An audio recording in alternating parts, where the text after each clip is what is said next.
The morning sun cast long shadows across the marble floors of the Russell Senate Office Building as Senator Corey Baldwin spread the infrastructure bill across his mahogany desk for what felt like the 100th time. At 45, he'd learned that the devil lived in the details of legislation, and this bill, his bill, would either transform American infrastructure or die a spectacular political death. His steel-gray eyes scanned the dense text one more time, searching for weaknesses his opponents could exploit. 12 years in the Senate had taught him that every comma mattered, every clause could be weaponized, every good intention could be twisted into political ammunition.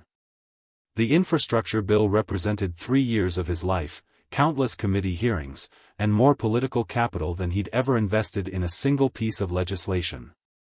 Senator? Angela Sullivan's voice cut through his concentration as she appeared in his doorway, tablet in hand and the expression of efficient competence that had made her invaluable as his chief of staff for the past 5 years. The Georgetown Policy Institute confirms they're sending their senior analyst today, she continued, consulting her tablet. Dr. Shaw arrives at 10 for the initial briefing. Corey nodded without looking up from the bill. He'd requested the Institute's best policy expert to help navigate the political minefield ahead. The infrastructure legislation faced opposition from both sides of the aisle, progressives who thought it didn't go far enough, conservatives who considered it government overreach, and special interests who wanted to gut its environmental protections. "What's her background?" he asked, finally setting down the papers and reaching for his coffee. The morning brew was strong and black, exactly how he'd trained himself to drink it during late-night sessions as a state attorney general years ago. Ph.D. in public policy from Georgetown, 4 years at Center for American Progress, specializes in infrastructure and economic development policy. Published extensively on federal-state coordination in large-scale projects. Angela's tone carried the approval she reserved for people whose credentials met her exacting standards. Her analysis of the transportation funding gaps was cited in the Hammond Committee report last year. Corey's eyebrows rose slightly. The Hammond Committee report had been the gold standard for infrastructure research, and if this Dr. Shaw had contributed to it, she was operating at the highest levels of policy analysis. Impressive. I assume she's been briefed on our timeline? The markup is scheduled for 2 weeks from today, floor vote the week after if we can get it out of committee cleanly. Angela glanced at her tablet again. She's requested access to all the behind-the-scenes negotiations, including the compromises you made with Senator Morrison on the environmental provisions. That was unusual.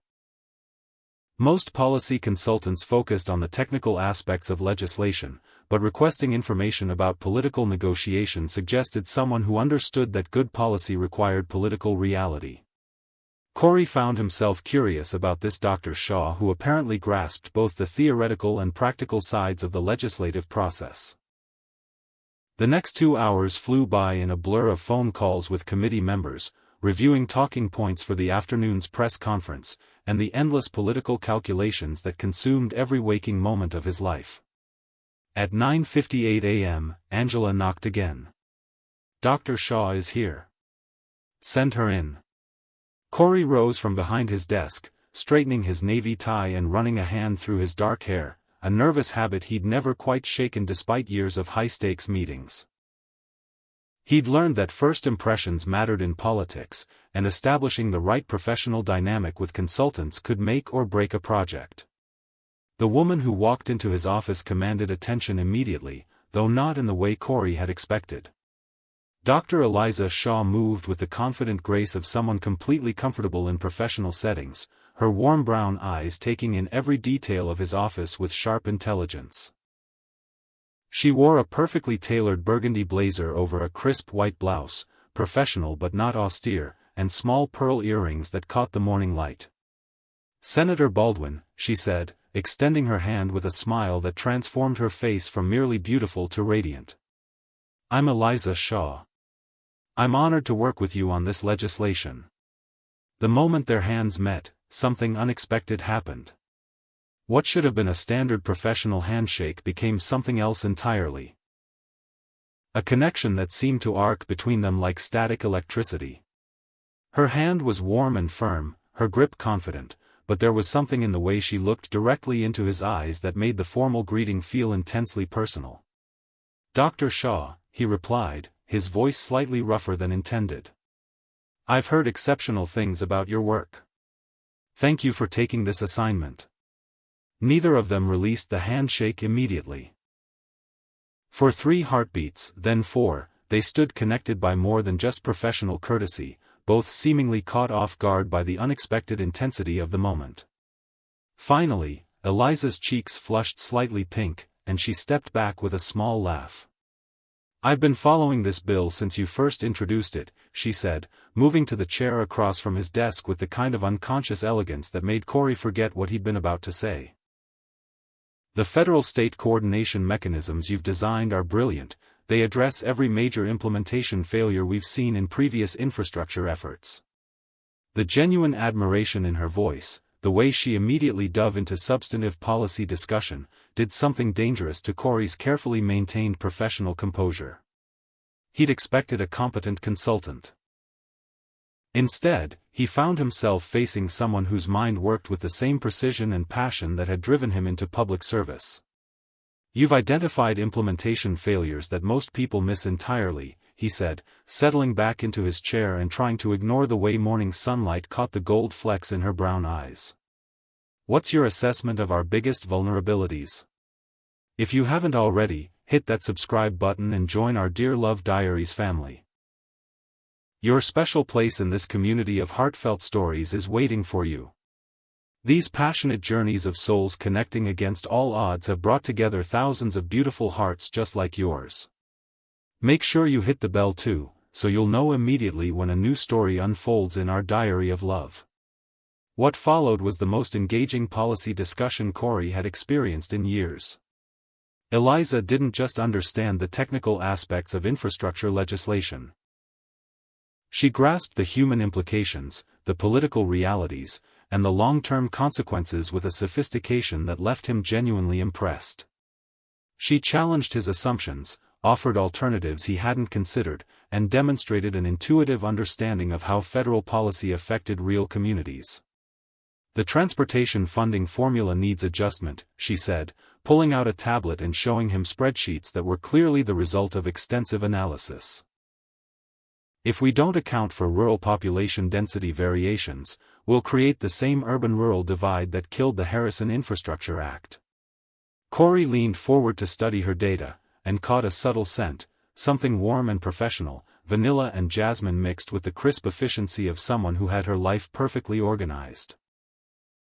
The proximity as they reviewed her analysis made him acutely aware of how she bit her lower lip when concentrating, how her fingers moved gracefully across the tablet screen, how completely present she was in every moment.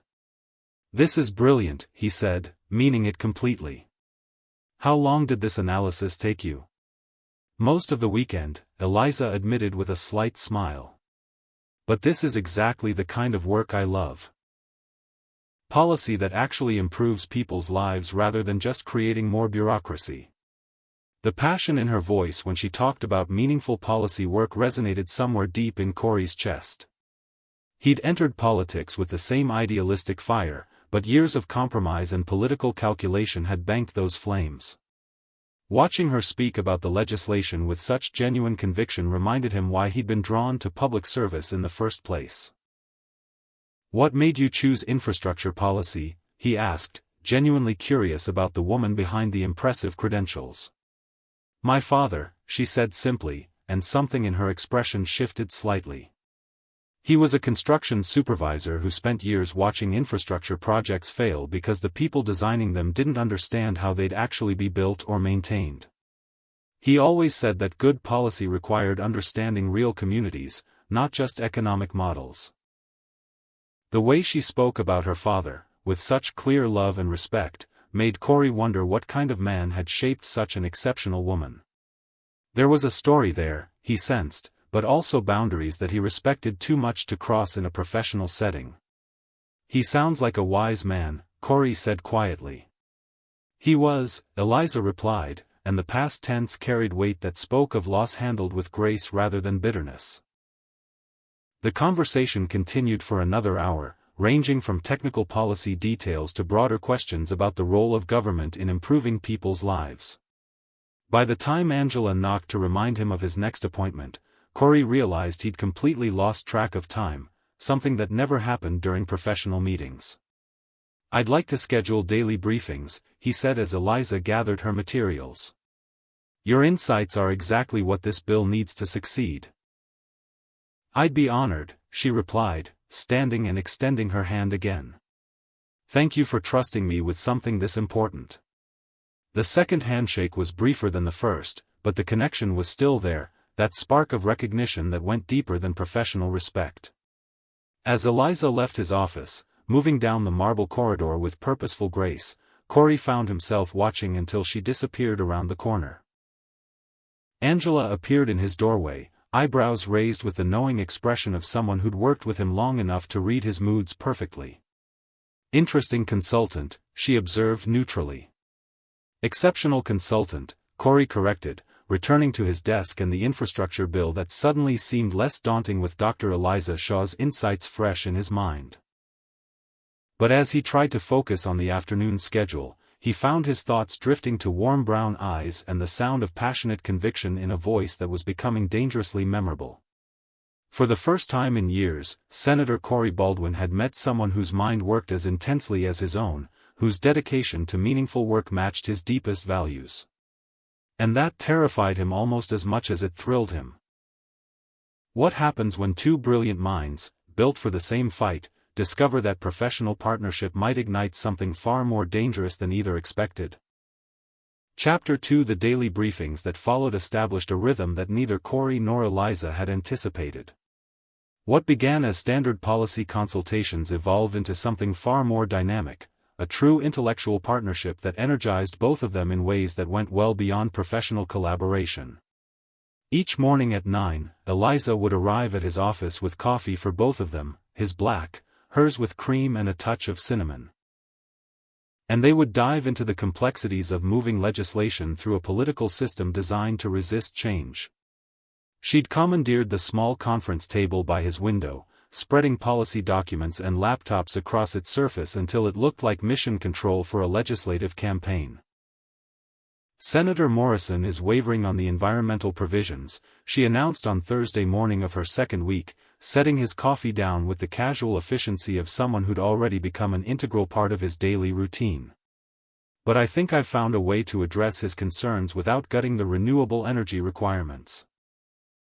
Corey looked up from the committee attendance list he'd been reviewing, struck as always by the way morning sunlight caught the auburn highlights in her dark hair.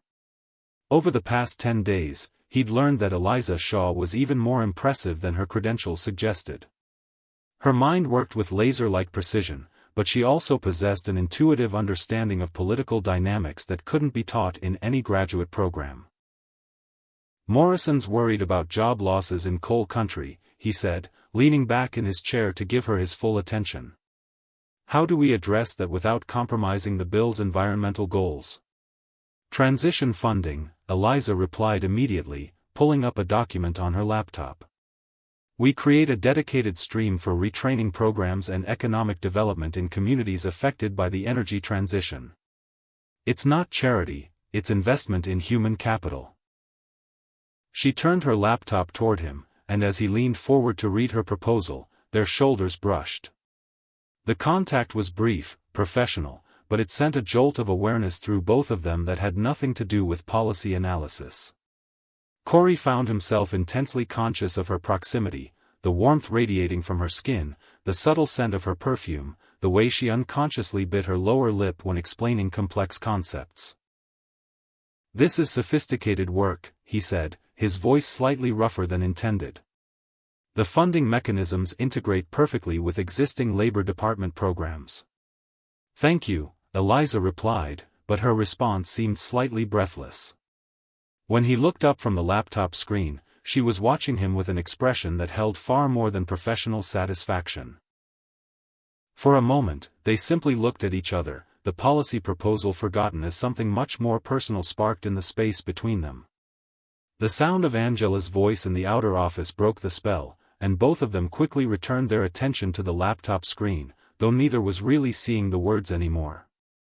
I'll set up a meeting with Morrison's chief of staff, Corey said, clearing his throat. Can you have the full proposal ready by this afternoon? Of course, Eliza replied, her own voice carefully professional despite the pink flush creeping up her neck. These moments of unexpected intimacy had been happening with increasing frequency. A brush of hands when reaching for the same document. Eye contact that lasted 3 seconds too long. Conversations about policy that somehow revealed deeply personal values and beliefs. Each interaction felt like walking a tightrope between professional propriety and something far more dangerous. The breakthrough moment came during their working lunch on Friday. What was supposed to be a quick sandwich meeting had stretched into 3 hours as they tackled the most complex aspects of the bill's implementation timeline. The conference room where they'd taken refuge was littered with takeout containers and policy documents, the late afternoon sun casting long shadows across their impromptu workspace. The phased rollout is brilliant, Eliza said, gesturing with a French fry as she explained her analysis of his implementation strategy. Most infrastructure bills fail because they try to do everything at once. Your approach builds momentum and allows for course corrections. Corey found himself smiling at her enthusiasm. The way her whole face lit up when discussing policy, how she gestured expressively when making important points, the infectious energy that made even the driest legislative details feel exciting. You realize you're talking about a 5-year timeline, he said, unwrapping his second sandwich despite having told himself he'd only eat half. Most senators won't commit to anything that extends beyond the next election cycle. But you will, Eliza said with complete confidence. Because you're not thinking about elections, you're thinking about communities that need better infrastructure. You're thinking about the single mother in Virginia Beach who spends 2 hours a day on unreliable public transportation, or the small business owner in Danville whose delivery costs are killing his profit margins because the roads are falling apart. The way she described his motivations with such clarity, such understanding of what actually drove him beyond political calculations, hit Corey with unexpected force. She saw him, not the carefully constructed public image of Senator Baldwin, but the man who'd entered politics to serve people rather than advance his career. How do you do that? He asked quietly. Do what? See right through all the political positioning to what actually matters. Eliza set down her water bottle and looked at him directly. Because I grew up watching my father fight for the same things you're fighting for. He taught me that good policy isn't about politics, it's about dignity. It's about giving people the tools they need to build better lives for themselves and their families. The reference to her father was brief, but Corey heard the deep love and loss in her voice. He wanted to ask more, to understand the experiences that had shaped her passionate commitment to public service, but something in her expression suggested those stories were saved for people who'd earned the right to hear them. Your father sounds like he was an extraordinary man, Corey said instead. He was, Eliza replied, and then, almost as if the word surprised her, she added, I think he would have liked you. He respected people who chose to do what was right even when it was politically difficult. The simple statement hit Corey harder than any political endorsement ever had. The idea that this remarkable woman's father, a man whose values had clearly shaped her into the person she'd become, might have approved of him felt like a gift he hadn't expected to receive. I'd love to hear in the comments.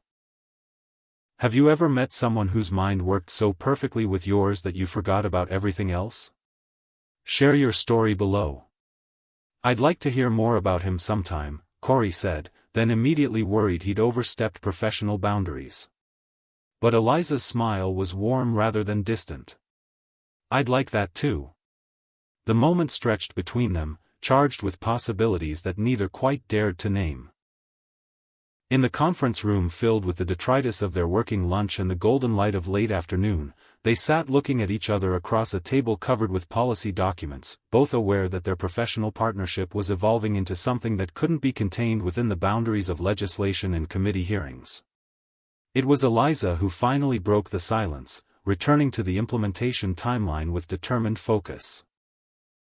But for the rest of the afternoon, as they refined strategies and anticipated political obstacles, both of them were acutely aware of the shift that had occurred. They were no longer just senator and consultant, they were two people who genuinely liked and respected each other, who shared fundamental values about service and purpose, who found each other's company both professionally stimulating and personally compelling. By the time they finally cleared the conference table and prepared to end their workday, the sun was setting behind the Capitol dome, painting the sky in shades of gold and rose. As they walked toward the elevators together, their conversation had shifted from policy to more personal topics: books they'd read, places they'd traveled, the challenges of maintaining any kind of personal life while working in politics. "Do you ever miss having time for yourself?" Eliza asked as they waited for the elevator to arrive. "I've been in politics so long, I'm not sure I remember what having time for myself even means," Corey replied with a self-deprecating laugh. "What about you? Georgetown can't be paying you enough to work weekends on infrastructure policy." "I love the work," Eliza said simply. "And this bill, what you're trying to accomplish, it's exactly why I got into policy analysis. It's worth the weekend work." The elevator arrived, and as they rode down together in comfortable silence, Corey found himself thinking about how much he'd come to look forward to their daily meetings. Eliza Shaw challenged his thinking, sharpened his arguments, and brought fresh perspective to problems he'd been wrestling with for months. More than that, she made the work feel energizing rather than exhausting. But it was more than professional admiration, and they both knew it. There was chemistry between them that had nothing to do with legislation and everything to do with the recognition of kindred spirits who'd found each other in the most unlikely circumstances. As they parted ways in the Capitol parking garage, she to her practical Honda Civic, he to his official sedan, Corey watched her drive away with an unexpected sense of loss. The weekend stretched ahead without their daily meetings, and he realized he was already looking forward to Monday morning's briefing in a way that had nothing to do with infrastructure policy. That evening, alone in his Georgetown townhouse with a glass of wine and the silence that had once felt peaceful but now seemed lonely, Corey Baldwin faced an uncomfortable truth. He was developing feelings for Dr. Eliza Shaw that went far beyond professional collaboration. She was brilliant, passionate, and dedicated to the same principles that had guided his entire career. She was also beautiful, warm, and possessed of a laugh that made him forget about everything else when he heard it. Most dangerously, she seemed to see and appreciate the man behind the senator's facade, the person he'd been before political calculations became second nature. The smart thing, the safe thing, would be to maintain strict professional boundaries. To appreciate her expertise without allowing personal feelings to complicate their working relationship. To remember that his divorce 3 years ago had taught him that he was better suited to serving the public than building intimate relationships. But as he sat in his study, surrounded by books and the comfortable solitude that had defined his life for years, Corey found himself wondering what it might be like to share these quiet evenings with someone who understood both his work and the man who did it. The thought was as terrifying as it was appealing. Because falling for Eliza Shaw wouldn't just complicate their professional relationship. It would force him to confront everything he'd convinced himself he didn't need in order to be effective in public service. And that might be the most dangerous discovery of all. Chapter 3: The crisis erupted on a Tuesday morning when Senator Patricia Hayes collapsed during a healthcare hearing, creating a political earthquake that threatened to bury the infrastructure bill beneath an avalanche of legislative chaos. Within hours, committee schedules were scrambled, vote counts shifted like sand, and 3 years of careful coalition building hung in the balance. "We have 48 hours to salvage this," Corey announced to his core team as they gathered in his office at 7 a.m. Hayes was our swing vote on the Transportation Committee. Without her, Morrison's environmental concerns become the deciding factor. The room buzzed with the controlled panic of experienced political operatives facing disaster. Staff members pulled out phones to begin the delicate dance of vote counting and coalition maintenance, while Corey stood at his window watching the morning sun paint the Capitol dome gold, his mind racing through contingencies and compromises. "What do you need from me?" Eliza's voice cut through the chaos with calm professionalism. She stood near the conference table, tablet in hand, looking like someone prepared to work whatever hours necessary to save the legislation they'd all invested so much in creating. Everything, Corey replied honestly. New vote counts, alternative strategies, and enough policy ammunition to convince Morrison that environmental protection and economic development aren't mutually exclusive. By noon, most of the staff had dispersed to work their contacts and massage egos throughout the Capitol, leaving Corey and Eliza alone with laptops, policy documents, and the mounting pressure of a legislative crisis that required both political genius and policy precision.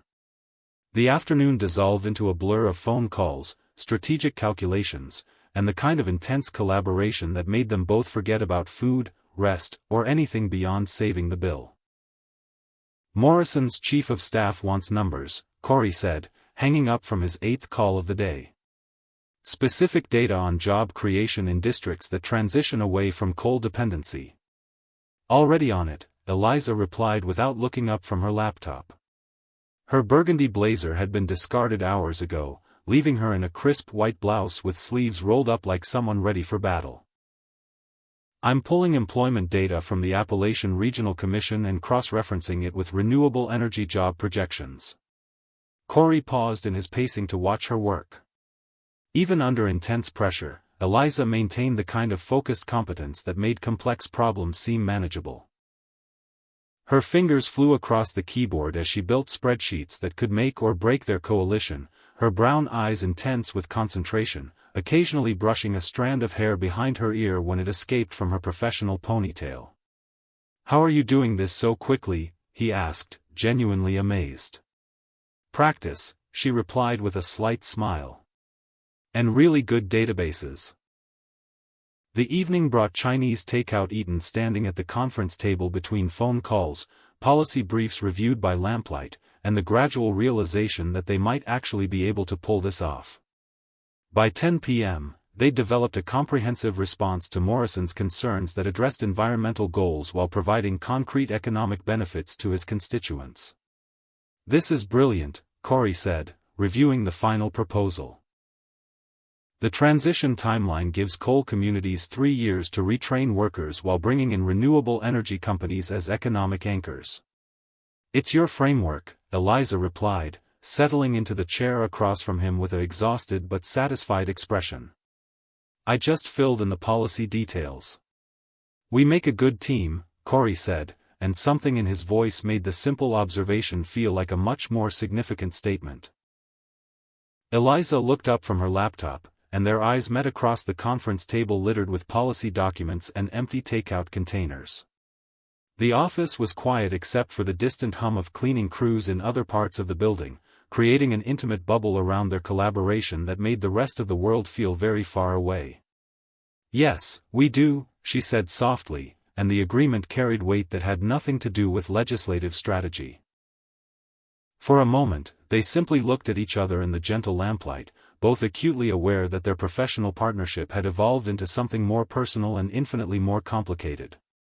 The electricity that had sparked between them during their first handshake had been building for 2 weeks, contained within the boundaries of meetings and policy discussions but never quite disappearing. "I should let you get some rest," Corey said finally, though neither of them moved to gather their materials. "I should," Eliza agreed, but she didn't close her laptop or reach for her blazer. Instead, she leaned back in her chair and studied him with the same careful attention she usually reserved for policy analysis. "Can I ask you something personal?" "Of course. Why does this bill matter so much to you? I mean, beyond the obvious policy implications." "I've watched you work, and this feels personal in a way that goes deeper than political achievement." The question caught him off guard, partially because no one else had bothered to ask about his motivations, and partially because Eliza had a way of seeing straight through to the heart of things he preferred to keep private. "My parents," he said finally, surprising himself with his honesty. "They died 8 years ago in a car accident on a stretch of highway that had been scheduled for safety improvements that never got funded.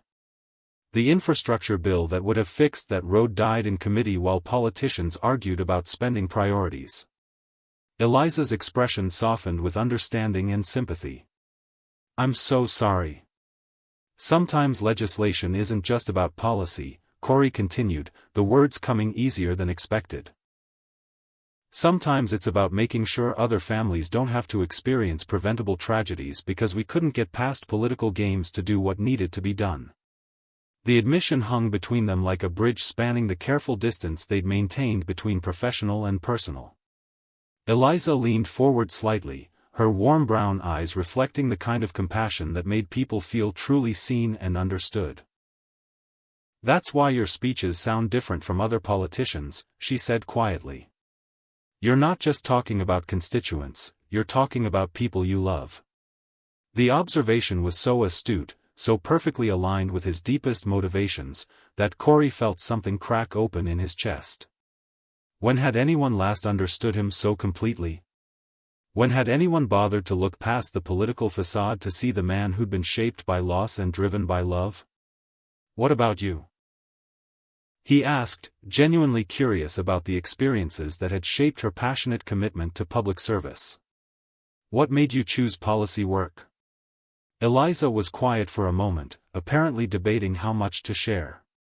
When she spoke, her voice carried the same weight of personal history that had colored his own revelation. My father died when I was 21, she said simply. Construction accident on a job site that didn't meet safety standards because regulatory enforcement had been gutted by budget cuts. He spent his whole career trying to build things that would last, that would make communities better. Watching him die because politicians couldn't be bothered to fund proper oversight, it taught me that policy decisions have real consequences for real families. Now it was Corey's turn to lean forward, struck by the parallel between their stories. Both shaped by preventable tragedies that could have been avoided with better policy and political courage. I'm sorry, he said, meaning it completely. He sounds like he was an extraordinary man. He was, Eliza replied, her smile carrying both sadness and pride. He always said that the most important work wasn't building monuments to yourself, it was building foundations that other people could use to create something beautiful.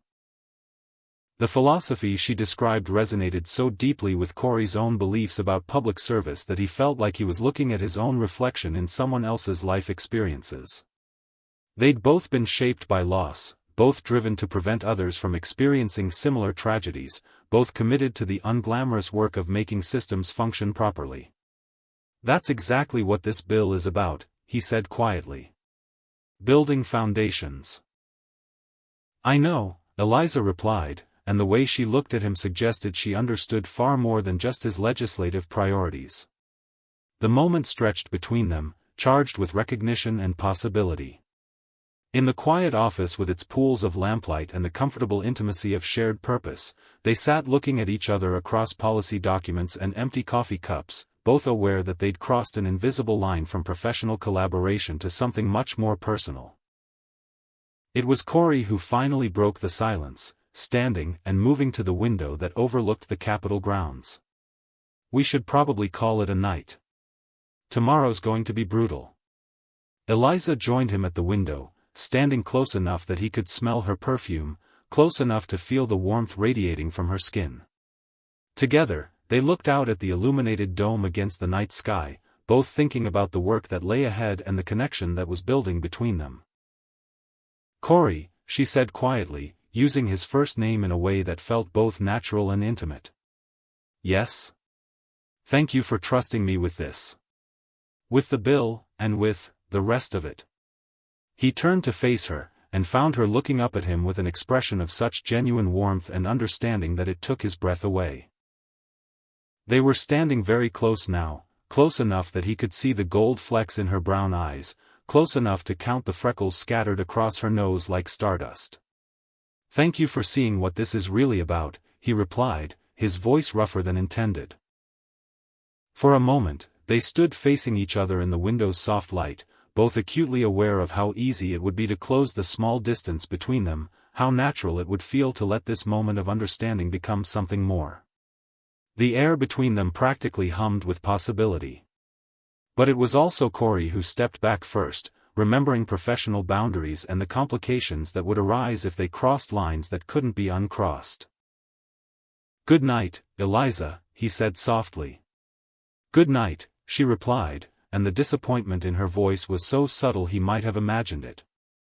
As she gathered her materials and prepared to leave, as he watched her walk toward the elevator with her characteristic grace, Corey realized that everything had changed between them tonight.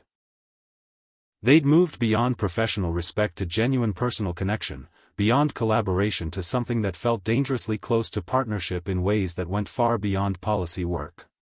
Standing alone in his office afterward, surrounded by the evidence of their successful crisis management and the lingering scent of her perfume, Senator Corey Baldwin faced an uncomfortable truth. He was falling in love with Dr. Eliza Shaw, and judging by the way she'd looked at him in the window's soft light, he wasn't falling alone. The question was whether either of them had the courage to acknowledge what was happening between them, or whether they would continue to hide behind professional boundaries that were becoming more transparent every day. Chapter 4. The breakthrough with Senator Morrison came at 11:47 a.m. on Wednesday, exactly 36 hours before the committee vote that would determine the infrastructure bill's fate. Morrison's chief of staff called with cautious optimism. The senator was intrigued by the revised proposal and wanted to meet personally with Senator Baldwin to discuss implementation details. "We did it," Corey said, hanging up the phone and turning to Eliza with a smile of genuine triumph. "Morrison wants to negotiate terms instead of blocking the bill outright." Eliza looked up from her laptop, where she'd been preparing contingency strategies for the committee markup, and her face lit up with the kind of radiant joy that made Corey forget about everything else in the room. "The transition funding framework convinced him?" "Your transition funding framework," Corey corrected, moving around his desk to where she sat at the conference table. "Your research, your analysis, your brilliant understanding of how to frame environmental protection as economic opportunity." "Our framework," Eliza replied firmly, standing to face him. "This only worked because you understood the political dynamics well enough to know what Morrison needed to hear." They stood facing each other in the morning sunlight streaming through his office windows, both energized by the success of their collaboration and the realization that months of work might actually result in meaningful legislation. The victory felt personal as well as professional, proof that their partnership could achieve things neither could accomplish alone. "I can't remember the last time I felt this optimistic about a bill's chances," Corey admitted. "I can't remember the last time I worked with someone who made policy feel this." Eliza paused, searching for the right word. "This meaningful. Like we're actually changing things instead of just writing reports." The way she looked at him when she said it, with such genuine admiration and something that went deeper than professional respect, made Corey's chest tight with emotions he'd been trying to ignore. In the past 3 weeks, Eliza had become far more than a policy consultant. She'd become a true partner whose insights sharpened his thinking and whose presence made even the most difficult work feel energizing.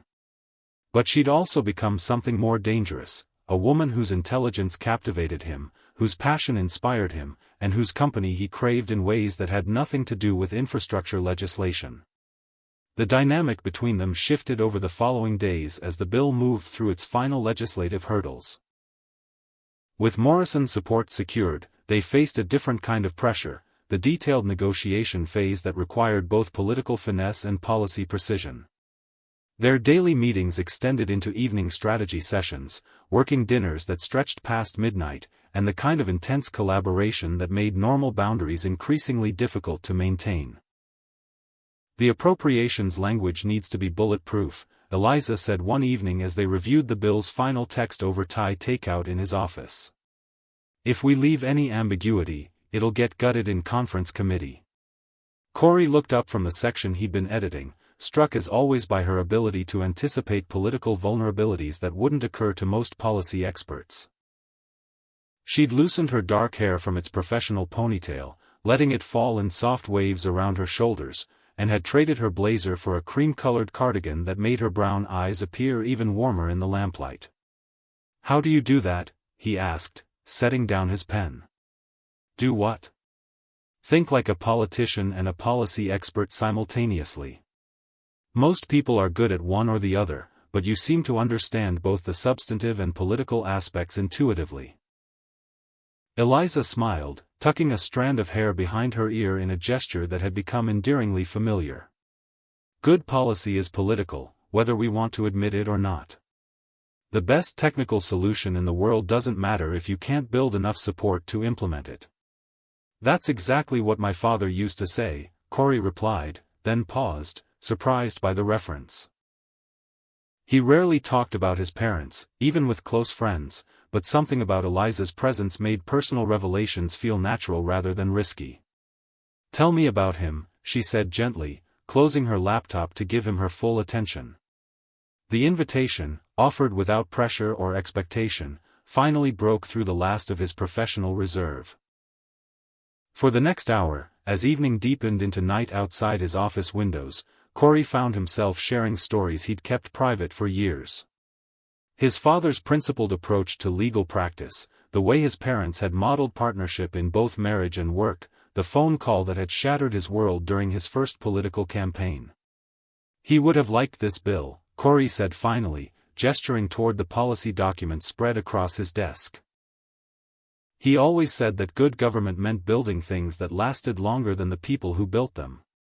Like your father, Eliza observed quietly. Like the foundation he gave you for understanding what public service actually means. The insight, that his father's influence lived on through his work even 8 years after his death, struck Corey with unexpected force. No one else had ever framed his parents' legacy in terms of ongoing impact rather than permanent loss. "What about your father?" he asked. "You mentioned he was a construction supervisor, but I sense there's more to the story." Eliza was quiet for a moment, apparently deciding how much to share. When she spoke, her voice carried the same mixture of love and loss that had colored his own memories. "Robert Shaw," she said simply. "He worked his way up from day laborer to supervisor over 20 years, put himself through night school to learn engineering principles because he wanted to build things that would really help communities. He died trying to enforce safety standards that his company was ignoring to save money." "How old were you?" 21. "Junior year at Georgetown." Eliza's smile was sad but not bitter. "It changed everything about how I understood the connection between policy and real people's lives. Every regulation, every safety standard, every funding decision, they all have names and faces attached to them." Corey leaned forward, struck by how her father's death had shaped her commitment to public service in ways that paralleled his own journey through loss toward purpose. "That's why you chose infrastructure policy specifically?" "Partly. But also because I wanted to honor what he was trying to build, systems that actually work for the people who depend on them." She paused, then added with characteristic honesty, "And because working on this bill, with you, feels like the most meaningful thing I've ever done professionally." The admission hung between them like a bridge spanning the careful distance they'd maintained between personal and professional. In the intimate lighting of his office, surrounded by the evidence of their successful collaboration, they looked at each other with the kind of recognition that went far deeper than shared work. "Eliza," Corey said quietly, her name carrying weight that had nothing to do with policy consultation. "I know," she replied, understanding immediately what he couldn't quite say. "I feel it too." For a moment, they sat in comfortable silence, both acknowledging the connection that had been building between them without quite knowing what to do about it. The attraction was undeniable, but so were the complexities it created. Professional ethics, personal histories, the political reality that any relationship between them would face intense scrutiny, all of it made the growing feelings between them seem both inevitable and impossible. It was Eliza who finally broke the silence, returning to the policy documents with determined focus. "We should finish reviewing the appropriations language. The markup is tomorrow morning." But for the rest of the evening, as they worked through technical details and prepared for the committee vote that would determine months of effort, both of them were acutely aware of the shift that had occurred. They were no longer just colleagues who respected each other's work, they were two people who genuinely cared about each other, who found each other's company both professionally stimulating and personally compelling. The committee markup the next morning was a triumph that exceeded their most optimistic projections. Morrison not only supported the bill but offered an amendment that strengthened its environmental provisions. The vote was 12-3, with even some opposition members acknowledging the legislation's careful balance between economic development and environmental responsibility. "Congratulations, Senator," Eliza said as they walked back to his office after the vote, her professional demeanor barely containing her excitement. "This is going to change how infrastructure development happens in this country." "We did this," Corey replied, stopping in the marble corridor to face her directly. "Your research, your insights, your ability to find solutions that everyone else missed, this victory belongs to both of us." Standing in the busy Capitol hallway with staffers and politicians flowing around them, they looked at each other with shared pride in something that felt dangerously close to intimacy. The success of the committee vote was deeply satisfying, but the recognition that they'd achieved it together felt even more meaningful. "What happens now?" Eliza asked, and although she was clearly referring to the bill's next steps, something in her tone suggested she might be asking about more than just legislative procedure. "Now we prepare for the floor vote," Corey replied. 2 weeks of building support, addressing concerns, and making sure we don't lose momentum. And after that? The question hung between them, loaded with implications neither quite dared to address directly. After the floor vote, Eliza's temporary assignment would end. She'd return to Georgetown Policy Institute, and he'd return to the routine of Senate business without the daily collaboration that had become the highlight of his professional life. The thought of going back to his old routine, meetings without her insights, strategy sessions without her laughter, evenings without the intellectual and personal connection they'd built, felt like facing a kind of loneliness he'd forgotten existed. "I don't know," he admitted honestly. "I guess we'll figure that out when we get there." But as they returned to his office to begin preparation for the floor debate, both of them were thinking about personal futures that had become impossible to imagine without the other person in them. The infrastructure bill had brought them together professionally, but somewhere along the way, their partnership had evolved into something that transcended legislation and committee votes. They'd found in each other not just professional compatibility, but the kind of intellectual and emotional connection that made everything else in life feel more vivid and meaningful. The question was whether either of them had the courage to acknowledge what was happening between them, or whether they would let professional caution prevent them from exploring a connection that might be worth more than any bill they could ever write together. As evening approached and they settled into another night of collaborative work, both Corey and Eliza realized they were facing a choice that would define far more than their professional relationship. They were falling in love, and that changed everything. Chapter 5. The first hint of trouble came in the form of a seemingly innocent question during Senator Baldwin's weekly press briefing. Amanda Chen from Politico raised her hand with the kind of smile that experienced politicians learned to fear. "Senator, there's been quite a bit of speculation about the close working relationship between your office and Dr. Shaw from Georgetown Policy Institute. Can you comment on the nature of that collaboration?" Corey kept his expression neutral, though something in the reporter's tone set off warning bells. Dr. Shaw is one of the most respected infrastructure policy experts in the country. Her analysis has been invaluable in developing legislation that addresses real-world implementation challenges. And the fact that you've been seen having numerous private dinners and late-night meetings? Is that standard practice for policy consultations? The room fell silent except for the soft whir of cameras and the scratch of pens on paper. Corey realized he was looking at the beginning of exactly the kind of political feeding frenzy that could destroy careers and reputations with equal efficiency.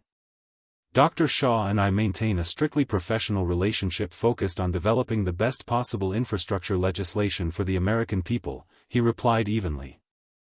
"I'm not going to dignify gossip with detailed responses." But even as he deflected the question and moved on to safer topics, Corey knew the damage was already done. In the world of Washington politics, the mere suggestion of impropriety was often enough to create actual problems, regardless of the underlying facts. The speculation exploded across social media within hours. Political blogs dissected every public interaction between Senator Baldwin and Dr. Shaw, turning routine meetings into evidence of romantic involvement. Opposition research teams began combing through both their backgrounds, looking for anything that could be weaponized against the infrastructure bill or its supporters. "Sir," Angela said as she closed his office door that afternoon, her expression grim.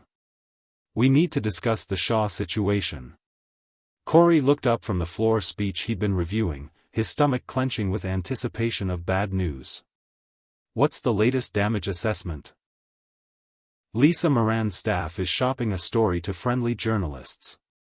They're suggesting that your relationship with Dr. Shaw represents a conflict of interest, that you're using your position to benefit someone you're romantically involved with."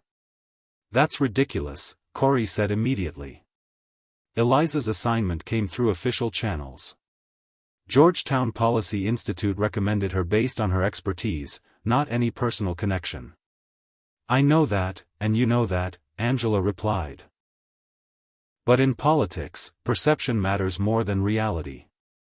The optics are problematic: powerful senator, younger consultant, late-night meetings, obvious chemistry between you."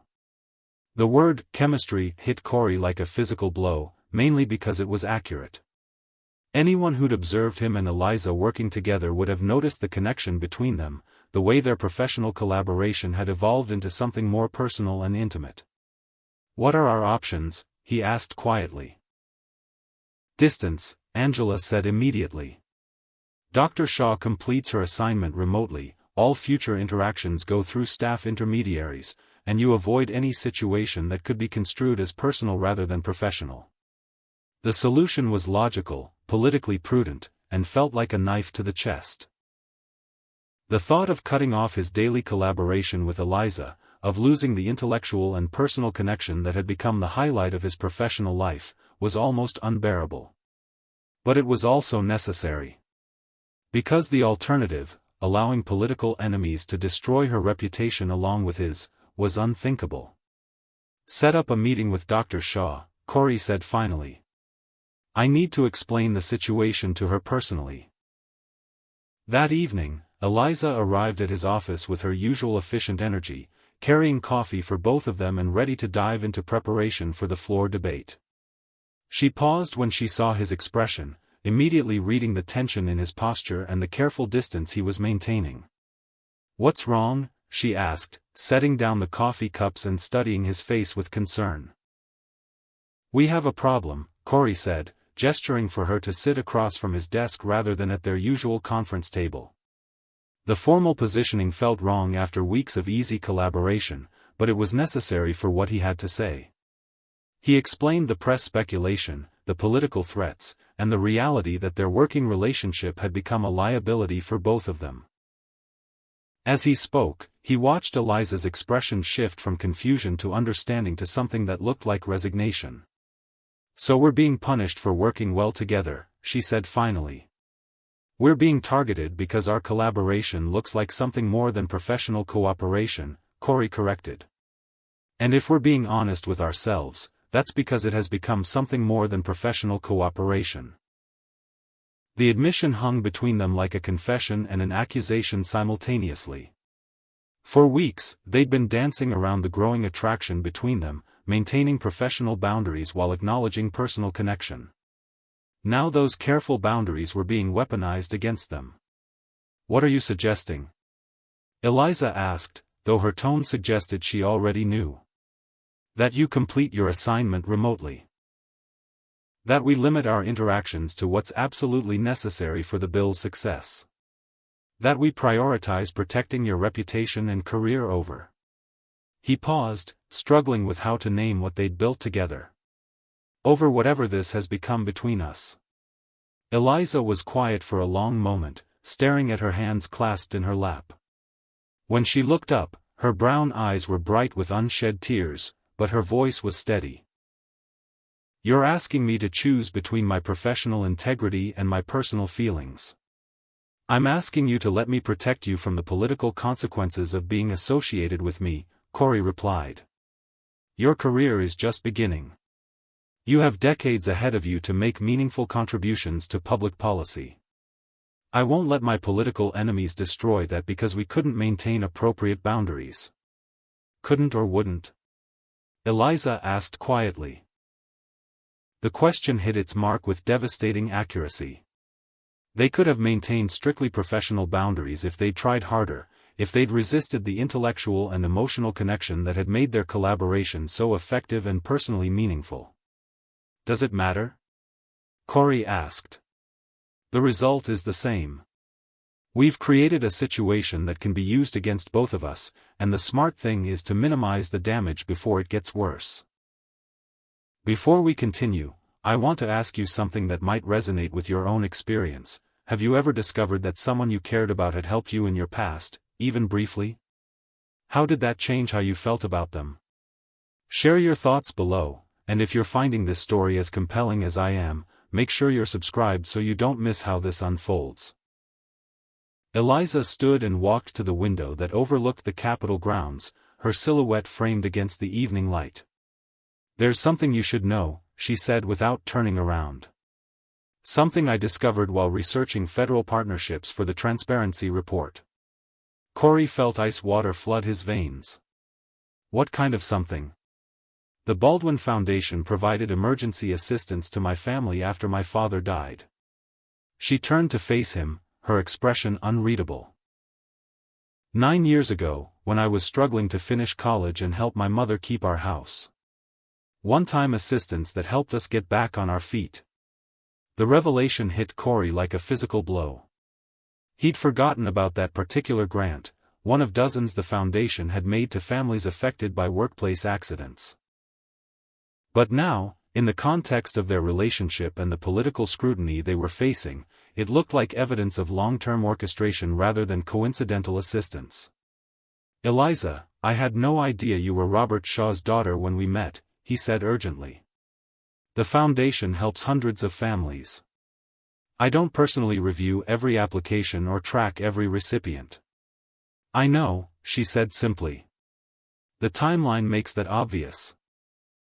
But try explaining that to reporters who are looking for scandal. Try convincing Lisa Moran's staff that our professional relationship wasn't somehow orchestrated years in advance. Corey sank into his chair, realizing that their situation had just become exponentially more complicated. What had been a simple conflict of interest story was now a potential scandal involving secret funding and alleged impropriety that could destroy both their careers. This changes everything, he said quietly. Does it? Eliza moved back toward his desk, her movements sharp with frustration. Or does it just give our enemies more ammunition to use against us for having the audacity to work well together? It gives them enough ammunition to destroy us both, Corey replied honestly. A powerful senator who secretly funded a woman's education and then brought her into his office as a consultant? The optics alone would end my career and make yours impossible. Even though none of that is what actually happened. Especially because none of that is what actually happened, Corey said grimly. The truth is complex and nuanced. Political attacks are simple and devastating. Eliza was quiet for a long moment, apparently processing the full implications of their situation. When she spoke again, her voice carried a determination that reminded him of why he'd been drawn to her strength in the first place. So what do you want to do? She asked. Issue a statement distancing yourself from me? Pretend that the best professional partnership either of us has ever had was somehow inappropriate? Let them turn our success into evidence of scandal? I want to protect you, Corey said simply.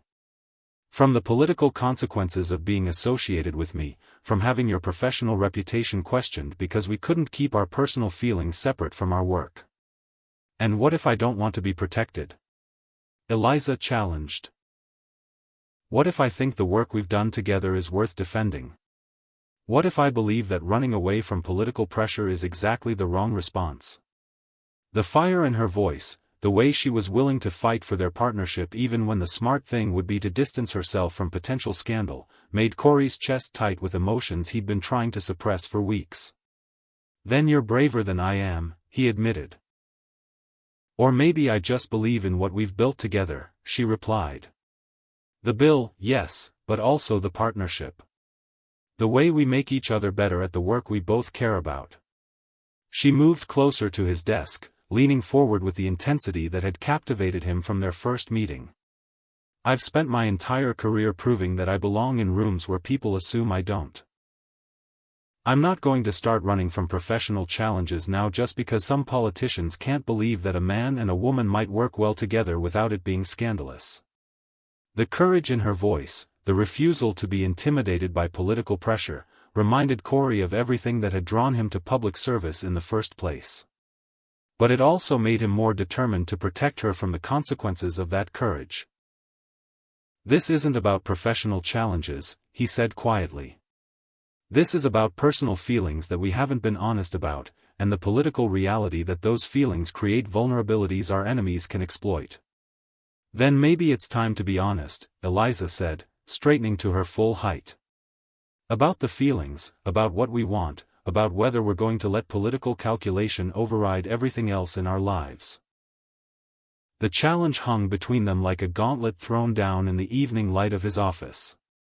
Outside, the Capitol dome gleamed in the setting sun, and inside, two people who had found something rare and valuable in each other faced the choice between protecting it and losing it to political expedience. It was the most important decision either of them would ever make. And they both knew that whatever they chose would change everything. Chapter 6. The attack came at 6:47 a.m. on Thursday morning, perfectly timed for maximum media impact during the morning news cycle. Lisa Moran's press conference was a masterclass in political destruction, delivering accusations with just enough truth to be believable and just enough innuendo to be devastating. "It has come to my attention," Senator Moran announced to a room full of reporters, "that Senator Baldwin has been conducting what appears to be an inappropriate relationship with a policy consultant whose family received significant financial assistance from his foundation years ago. This raises serious questions about conflicts of interest, abuse of power, and whether public resources are being used to benefit the senator's personal relationships." Corey watched the press conference from his office, Angela standing beside him with her arms crossed and an expression that could have frozen fire. On screen, Moran displayed copies of foundation documents, committee meeting schedules, and a timeline that made their professional collaboration look like an elaborate personal arrangement. "The pattern is clear," Moran continued. "Senator Baldwin uses his foundation to identify vulnerable families, provides assistance that creates dependency, and then brings the daughters of these families into his office under the guise of professional consultation. We must ask ourselves, is this public service, or is this a systematic abuse of power?" The phone started ringing before Moran finished speaking. Angela's assistant fielded calls from reporters while she coordinated damage control with the communications team.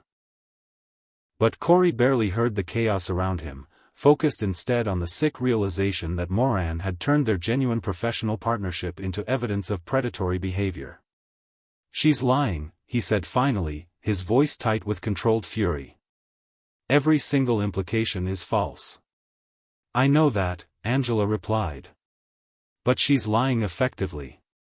The foundation connection gives her story just enough credibility to stick, and the timeline she's created makes your relationship with Dr. Shaw look like long-term grooming rather than professional collaboration." Corey's hands clenched into fists at the word grooming. The suggestion that his genuine feelings for Eliza were somehow predatory, that their intellectual and emotional connection was really manipulation and abuse, felt like a violation of everything they'd built together. "What's our response?" he asked. "Full transparency," Angela said immediately. "Release all foundation records, demonstrate that Dr. Shaw's assignment came through official channels, emphasize that you had no knowledge of the foundation connection when she was assigned to your office. And Dr. Shaw needs to issue a statement distancing herself from you and clarifying that your relationship has been strictly professional." Angela's expression softened slightly. "I'm sorry, Senator. I know this isn't what you want to hear, but it's the only way to protect both your careers." Corey stared out the window at the Capitol dome, thinking about Eliza's words from the night before. Maybe it's time to be honest about the feelings, about what we want, about whether we're going to let political calculation override everything else in our lives. The political calculation was clear. Distance himself from Eliza, sacrifice their partnership to save their individual careers, and spend the rest of his life wondering what they might have built together if they'd been braver. The alternative was to fight for something real and meaningful, knowing that the battle might destroy them both. "Schedule a press conference for this afternoon," Corey said finally. "I'm going to respond to Moran's accusations directly." "Sir, that's not advisable. Any statement you make will just keep the story in the news cycle longer." "Then I'll give them a story worth keeping in the news cycle," Corey replied, his voice carrying the kind of determined conviction that had driven him into politics in the first place.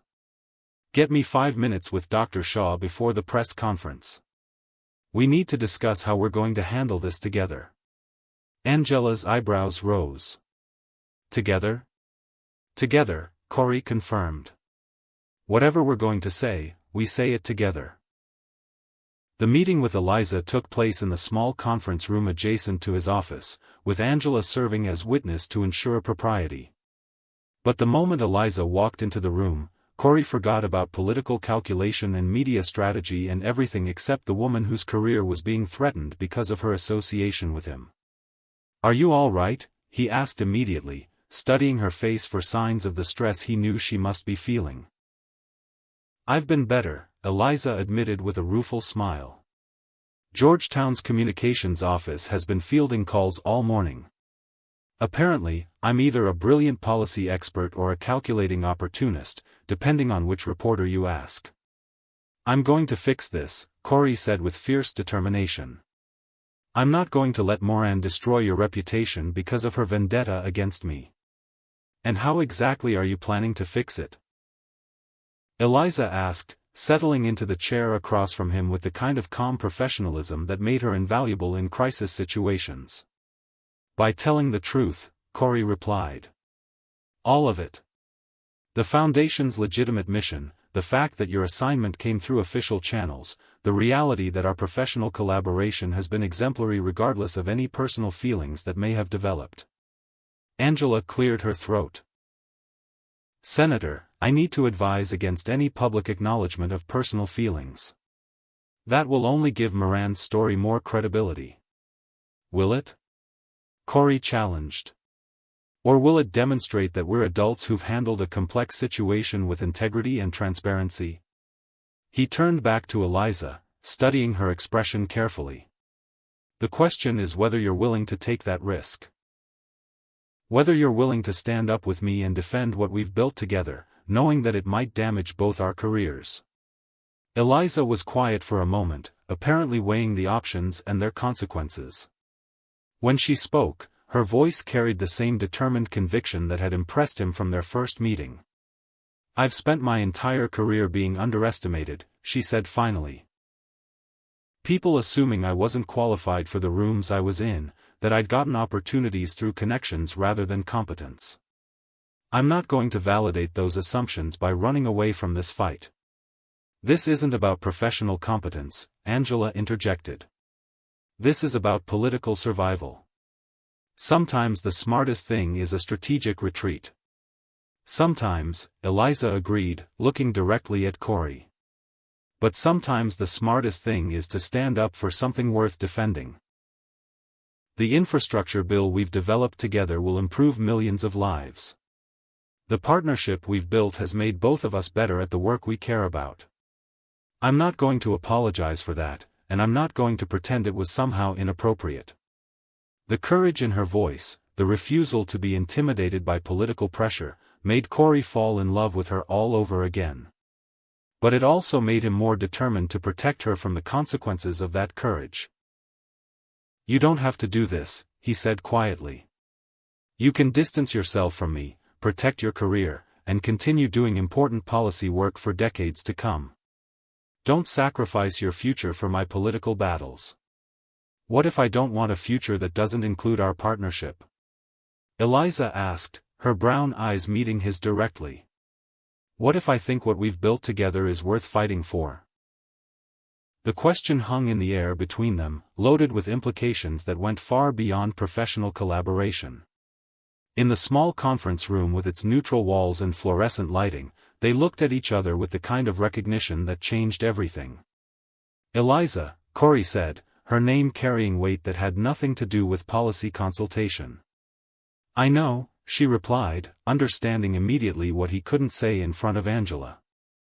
I know, and I feel the same way. Angela cleared her throat again. If you're both determined to proceed with this approach, we need to craft a message that acknowledges your professional relationship without admitting to anything that could be construed as inappropriate. No, Corey said firmly. We're not going to craft anything. We're going to tell the truth, that Dr. Shaw is an exceptional policy expert whose insights have been invaluable in developing important legislation, that our professional relationship has been exemplary, and that any personal feelings that have developed are between two adults who respect each other deeply. You're talking about ending your career, Angela said bluntly. I'm talking about defending my integrity, Corey replied. And refusing to let political enemies turn something meaningful into something shameful. The press conference that afternoon was unlike anything Washington had seen in years. Instead of carefully parsed denials and strategic deflections, Senator Baldwin and Dr. Shaw stood together behind a single podium and answered every question with unflinching honesty. Dr. Shaw is the most qualified infrastructure policy expert I've ever worked with, Corey began, his voice steady despite the cameras and hostile questions. Her insights have been instrumental in developing legislation that will create jobs, improve transportation networks, and strengthen American infrastructure for generations. The foundation assistance my family received was legitimate emergency aid provided to families affected by workplace accidents, Eliza added, her professional composure unwavering under intense scrutiny. I built my career independently, earned my credentials through my own work, and was assigned to this project based on my expertise, not any personal connection. Senator Baldwin called out Amanda Chen from Politico, are you saying there's no personal relationship between you and Dr. Shaw? Corey looked at Eliza, seeing his own determination reflected in her warm brown eyes. I'm saying that Dr.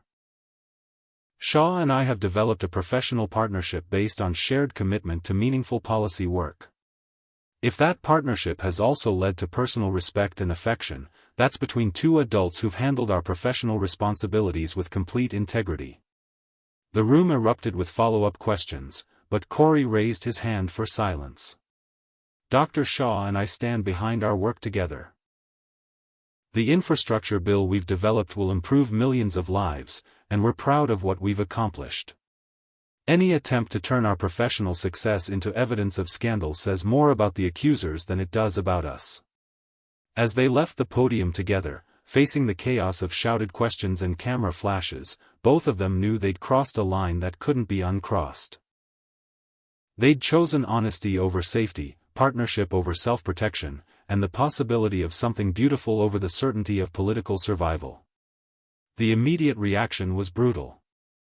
Cable news shows dissected every word, political blogs analyzed their body language, and opposition researchers combed through their backgrounds looking for additional ammunition. But something unexpected began to happen over the following days. Support started emerging from unlikely corners. Veteran advocacy groups praised their transparency and continued focus on meaningful legislation despite personal attacks. Women's organizations noted that Eliza had been neither abandoned nor silenced, but had been given the platform to defend herself with dignity. Even some political opponents grudgingly admitted that their honesty was preferable to the usual Washington pattern of denial and deflection. Most importantly, the infrastructure bill continued to gain momentum. Senators who had been wavering announced their support, citing the legislation's merits rather than the controversy surrounding its authors. The bill is stronger than the scandal, Tim Scott observed during a late-night strategy session. People care more about jobs and infrastructure than they do about Washington gossip. But for Corey and Eliza, the real victory wasn't political, it was personal. By choosing to stand together, by refusing to let external pressure destroy something valuable they'd built, they discovered that some things were worth fighting for regardless of the consequences. Standing together in his office that evening, looking out at the Capitol dome illuminated against the night sky, they finally acknowledged what had been building between them for weeks. "Are you ready for this?" Corey asked, taking her hand in his. I've been ready since the day we met, Eliza replied, intertwining their fingers. I just needed to know you were brave enough to choose love over political calculation. Always, he said, pulling her closer. For you, always. Their first kiss was soft and tentative, then deeper as they realized they were finally free to express feelings they'd been holding back for weeks. In the quiet of his office, surrounded by policy documents and the evidence of their successful partnership, they held each other and understood that they'd found something worth more than any political victory. They'd found each other. Chapter 7. The floor vote took place on a crisp October morning, exactly 3 weeks after the press conference that had changed everything. The Senate chamber buzzed with the controlled energy of historic legislation, galleries packed with advocates and observers who understood they were witnessing something significant. Corey stood at his desk on the Senate floor, looking up at the visitors' gallery where Eliza sat with other policy experts and stakeholders. Even from a distance, he could see the tension in her posture, the way her hands gripped the railing as she watched months of their collaborative work come down to a simple up or down vote. Their relationship had survived the political firestorm, but not without cost. Several committee assignments had been quietly revoked, some longtime allies had distanced themselves, and every public appearance required careful choreography to avoid feeding ongoing speculation. But the infrastructure bill itself had gained momentum rather than losing it, as senators focused on the legislation's merits rather than the controversy surrounding its architects. The question is on passage of S.2847, the Infrastructure Innovation and Investment Act, announced the presiding officer. The clerk will call the roll. The voting process unfolded with agonizing slowness, each senator's name called in alphabetical order, each aye or nay shifting the delicate balance of coalition politics that had taken months to construct. Corey watched the electronic tally board with the kind of focused intensity reserved for moments that define entire careers. Morrison voted aye early in the roll call, a victory they'd earned through careful negotiation and policy innovation. Henderson, who'd been wavering until the last moment, also supported the bill. But it was the surprise support from Senator Patricia Hayes, recently returned from her medical leave, that pushed them over the threshold for passage. On this vote, the ayes are 54, the nays are 46, the presiding officer announced. The bill is passed. The chamber erupted in applause and celebration, but Corey's eyes immediately found Eliza in the gallery. She was on her feet with tears streaming down her face, applauding with the kind of radiant joy that made his chest tight with emotion.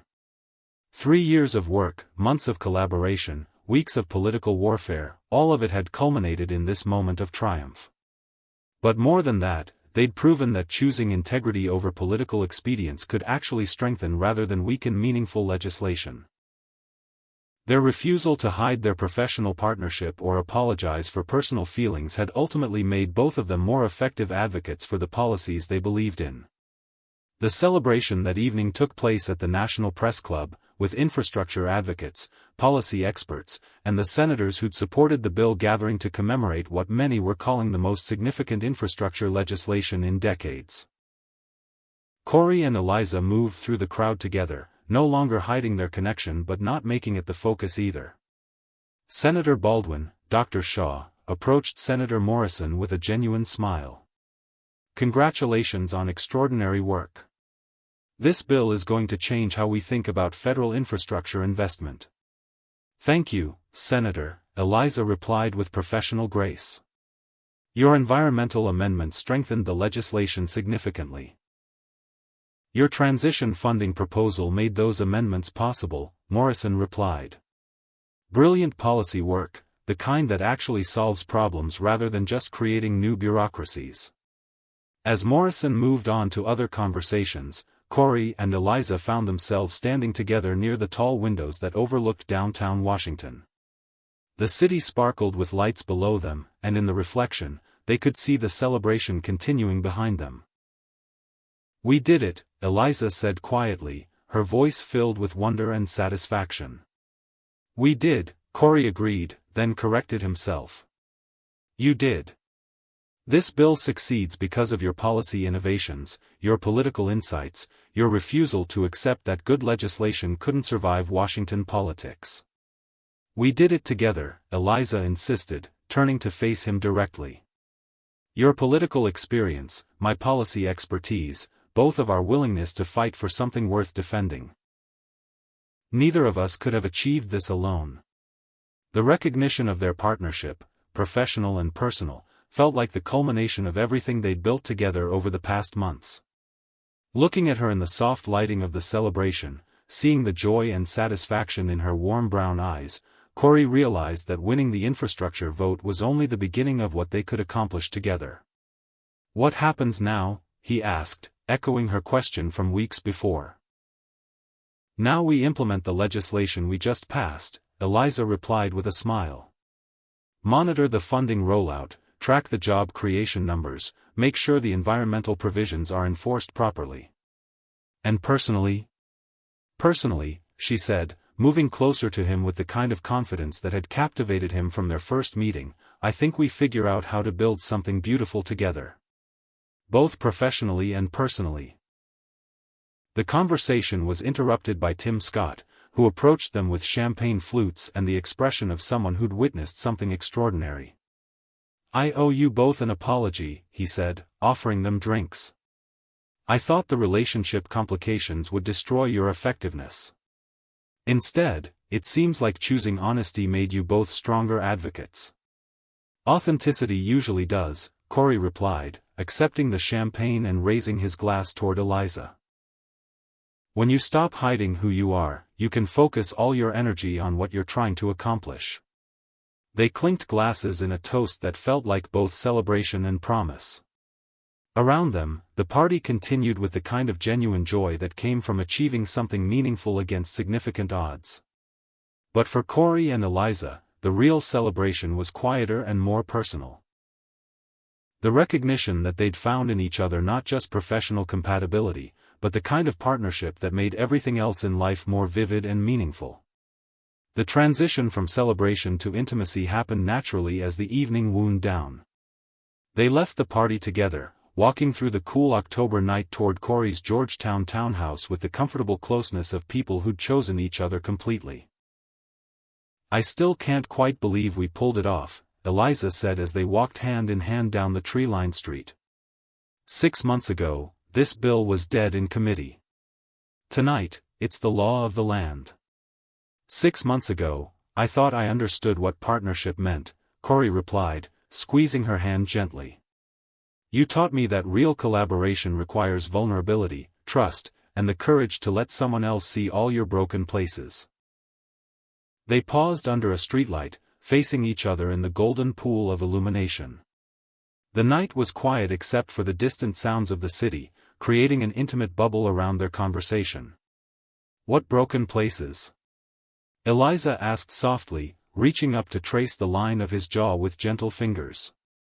The ones that convinced me I was better suited to serving the public than building personal relationships, Corey replied, leaning into her touch. The ones that made me believe that emotional distance was necessary for political effectiveness. And now? Now I know that love doesn't make you weak, it makes you brave enough to fight for things that matter beyond your own career advancement. The words hung between them like a bridge spanning everything they'd overcome to reach this moment. In the soft streetlight, surrounded by the peaceful evening and the satisfaction of shared triumph, they looked at each other with the kind of recognition that changed everything. I love you, Eliza said simply, the words carrying the weight of everything they'd risked and everything they'd gained. I love you too, Corey replied, pulling her closer. More than I thought it was possible to love another person. Their kiss was deeper this time, more confident than their first tentative exploration in his office. It carried the passion of people who'd fought for the right to be together, the tenderness of partners who'd supported each other through crisis, and the promise of a future built on mutual respect and shared purpose. When they finally broke apart, both breathing hard, the streetlight caught tears of joy on both their faces. Come home with me, Corey said quietly. I thought you'd never ask, Eliza replied with a smile that lit up the entire night. The walk to his townhouse continued in comfortable silence, both of them savoring the anticipation and the freedom to finally express feelings they'd been holding back for months. The house welcomed them with warmth and golden light, familiar spaces that would now hold new memories of shared intimacy and love. In his study, surrounded by books and comfortable furniture and the lingering scent of the wood-burning fireplace, they made love with the patient tenderness of people who knew they had all the time in the world to explore each other's hearts and bodies. The connection was both passionate and gentle, desperate and reverent, the physical expression of emotional intimacy that had been building between them since their first handshake. Afterward, wrapped in each other's arms as dawn began to paint the sky outside his bedroom windows, they talked about dreams and plans and the future they wanted to build together. Not just the personal future of marriage and family that seemed inevitable now, but the professional future of continued collaboration on policy that could improve millions of lives. "Georgetown offered me a permanent position," Eliza said, her head resting on his chest as morning light filtered through the curtains. "Directing their new infrastructure policy center. It would mean staying in Washington, continuing to work on implementation of our bill." "That's wonderful," Corey replied, his arms tightening around her. "You deserve that recognition, and the country needs your expertise." The position would involve regular collaboration with Senate committees, she continued with a slight smile. "Including yours." Corey laughed, a sound of pure joy that filled the quiet bedroom. "Are you saying we get to keep working together?" "I'm saying we get to keep making each other better at the work we both love," Eliza replied, tilting her head up to look at him. "Both professionally and personally." "For how long?" "Forever, if you'll have me." The promise was simple and profound, spoken in the golden light of morning with the certainty of people who'd found something rare and valuable in each other.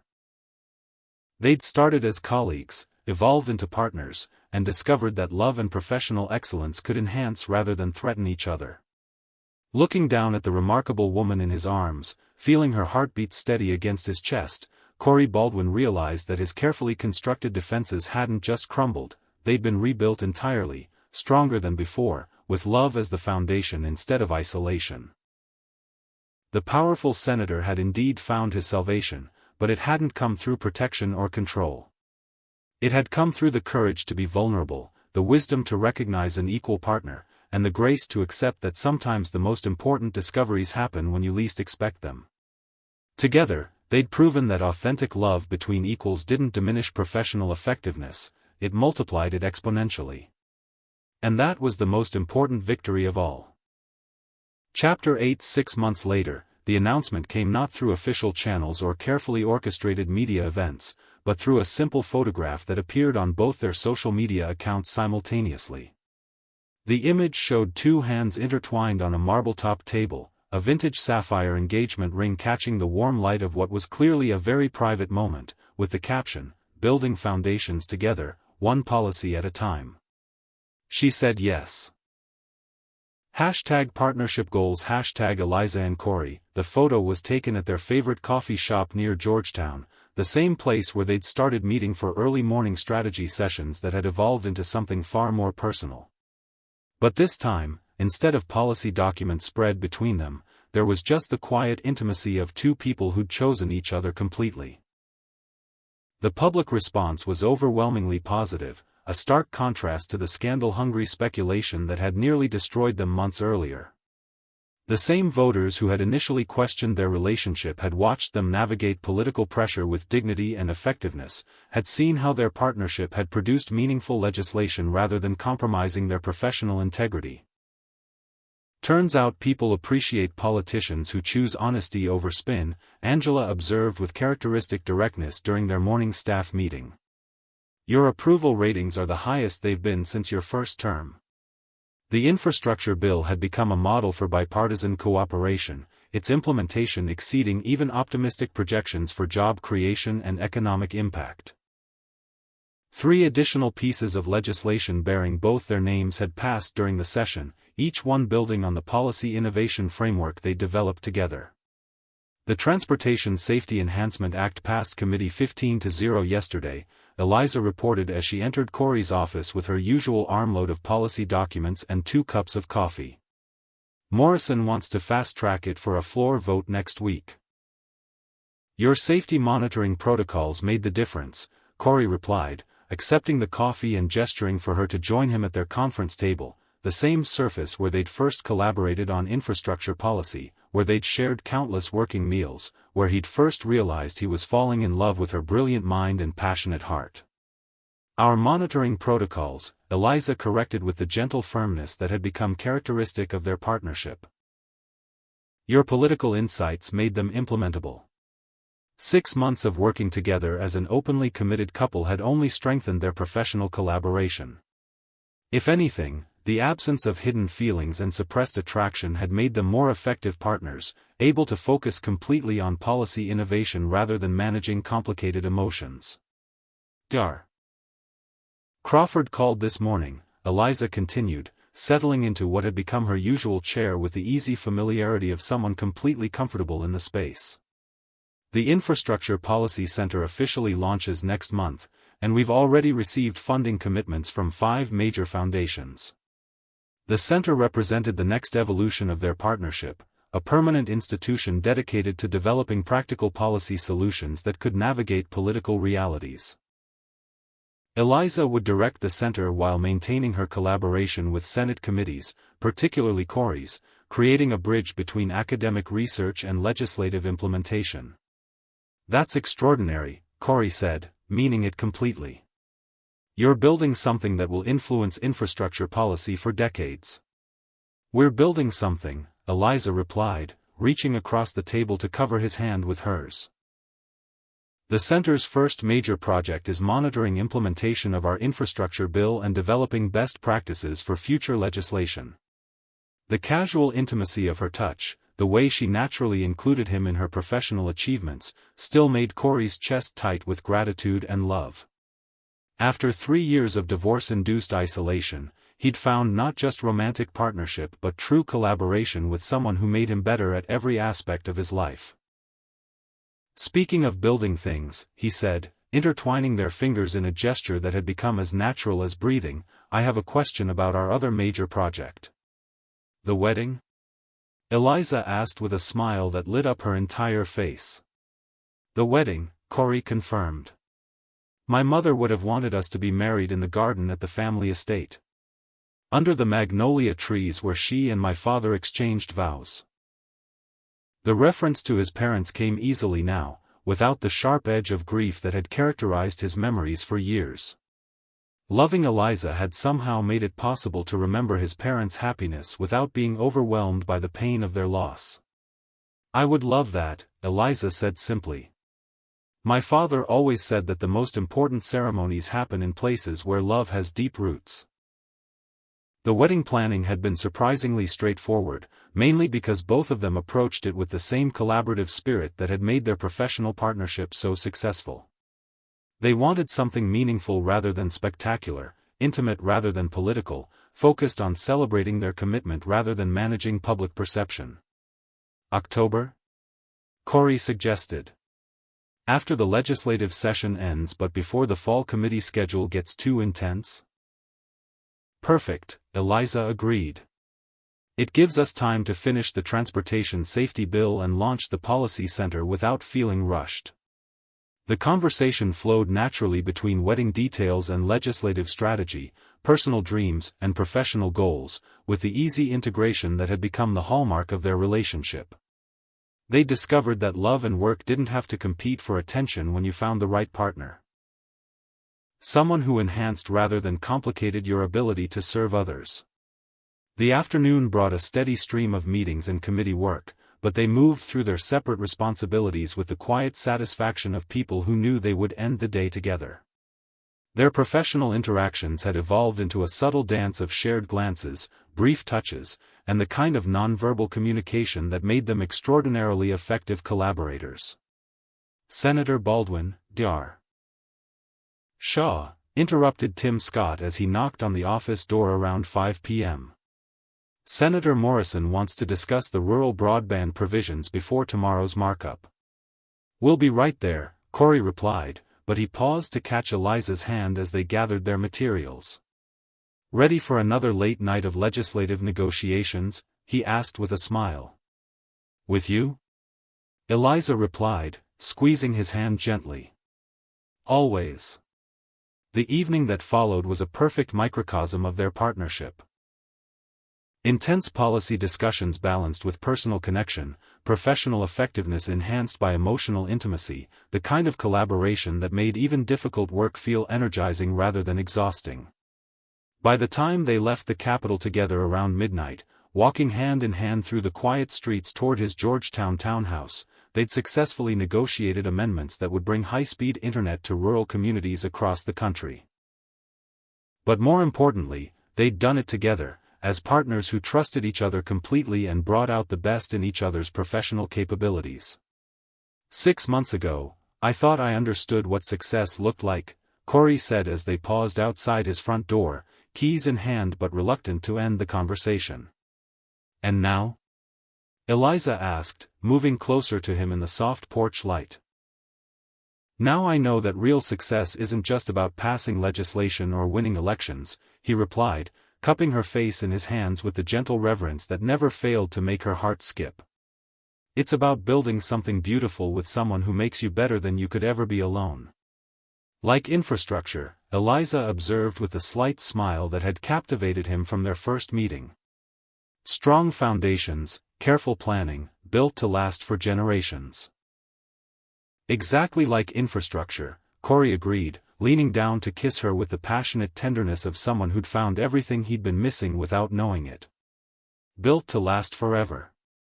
Standing together on his front porch in the golden light and autumn air, surrounded by the quiet satisfaction of meaningful work and the promise of a shared future, they both understood that they'd discovered something rare and precious. Not just love, but partnership in its truest form. The kind of connection that multiplied individual strengths rather than requiring either person to diminish themselves. The powerful senator's defenses had indeed crumbled, but they'd been rebuilt stronger than before, with trust and vulnerability as the foundation instead of isolation and control. The brilliant policy analyst had found not just professional recognition but personal fulfillment that enhanced rather than competed with her career ambitions. Together, they'd proven that authentic love between equals didn't weaken professional effectiveness, it amplified it exponentially, creating possibilities that neither could have achieved alone. Some love stories are about rescue and salvation. Others are about recognition and partnership. The best ones, like theirs, are about two strong people choosing to build something beautiful together, creating foundations that will support not just their own happiness but the meaningful work they'll do in service of others. I'd love to know, what's a moment when a partnership in your life made you stronger than you could be alone? Share your story in the comments below. If this story touched your heart, please give it a thumbs up and subscribe for more tales of passionate love that transforms lives.